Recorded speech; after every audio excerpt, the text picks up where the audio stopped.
የታሸጉ ምግቦችን መቆጣጠር የሚያስችል አዲስ ረቂቅ አዋጅ መዘጋጀቱ ተነግሯል። ዜጎች ተላላፊ ላልሆኑ በሽታዎች እያጋለጡ የሚገኙት የታሸጉ ምግቦች ቁጥጥር እንዲደረግባቸው የሚያስችል ረቂቅ አዋጅ ተዘጋጅቷል የተባለው የዚህ አዋጅ መጽደቅ ማህበረሰቡን ተላላፊ ካልሆኑ በሽታዎች እንዲቆጠብ ያደርገዋል የተባለው ረቂቅ አዋጁ የታሸጉ ምግቦች ሙሉ ለሙሉ ከገበያ እንዲወጡ የሚያደርግ ሳይሆን ምግቦቹ በውስጣቸው የያዙትን የስኳር መጠን፣ የጨው መጠን፣ የስብ መጠን ሁሉም በፊት ለፊት መጠናቸውን እንዲያስቀምጥ ያስገድዳል ነው የሚለው አዋጁ ማለት ነው።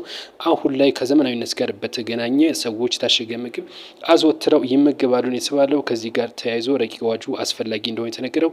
ረቂቅ አዋጁን ያዘጋጀው ደግሞ በተዋልዶ ጤና አገልግሎት ሰጪ ማህበረሰብ የሚሰራ ድርጅት ነው። ድርጅቱ ከ30 ዓመት በላይ ልምድ እንዳለው እንዲሁም ከሀገር ውስጥና ከውጭ የጤና ተቋማት ጋር የሚሰራ ነው ተብሏል።